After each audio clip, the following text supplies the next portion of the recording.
வணக்கம். எனக்குள்ள ரொம்ப வருஷமா நான் கேட்டுட்டு இருந்தது என்னோட கனவு. பல நாள் பல வருஷம் இதுக்காக வெயிட் பண்ணிட்டு இருந்தேன். எப்போ ஒரு படத்துக்கு நான் ஒரு ஹீரோவை நடிக்க போறேன்னு சொல்லிட்டு. இப்போ இந்த ஷோக்கு அப்புறம் எல்லாரும் கேட்டுட்டே இருந்தீங்க எப்போ வரப்போகுதுன்னு. அதுக்கு விடை எனக்கு தெரியும். ஏன்னா இன்னைக்கு நான் ஒரு படம் சைன் பண்ணிட்டேன். அந்த company trident arts, directed by Hariharan, புது டைரக்டர்.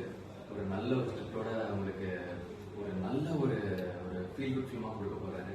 அண்ட் இதுல ஒரு முக்கியமான ஒரு விஷயம் இருக்கு. என்னன்னா, உங்களுக்கு பிடிச்ச ஒருத்தர் இதுல இருக்க போறாரு, எனக்கு பிடிச்ச ஒருத்தர் இருக்க போறாரு.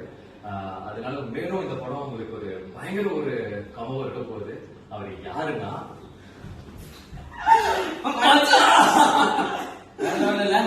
மச்சான் தாயோட வந்து மலை ஏறலாம் சொன்னாங்க. சோ அதனால நான் ஃபர்ஸ்ட் மேலே ஏறிட்டு 2 பேரும் வந்து மலையில ஏறலாம் முடிவு பண்ணிட்டோம். ரொம்ப ஹாப்பியா இருக்கு இப்படி ஒரு பட வாய்ப்பு. அதுவும் மச்சான் ஹீரோவா நினைக்கிறான். வேற லெவல்ல பயங்கர ஹாப்பியா இருக்கு. என்னதான் குக்குத் கோமல் நாங்க வந்து அந்த ஒரு காமெடி அது இதுன்னு பண்ணிட்டாலும் ஒரு ஹீரோ ஒரு காமெடி எந்த அளவு எங்களால உங்களுக்கு என்டர்டைன்மெண்ட் கொடுக்கணும் அதை கண்டிப்பா கொடுப்போம். நீங்க வேற லெவல்ல ரசிச்சு பார்க்கணும். ஓகே, கண்டிப்பா. நீங்க புகழ் நானும் அவ்வளவா பேசி பாத்துக்க மாட்டீங்க. நாங்க ஆஃப்லைன் நிறைய பேசியிருக்கோம். அந்த இந்த படத்துல நாங்க எல்லாம் அதை ஃபுல் ஆஃப்லைன்ல பேசுறோம். அதை ரெக்கார்ட் பண்ணுவோம். சோ எங்களுக்கு காட்டின அன்பும் ஆதரவும் எப்பவும் காட்டிட்டே இருங்க. Thank you so much. Love you all. Love you மக்களே.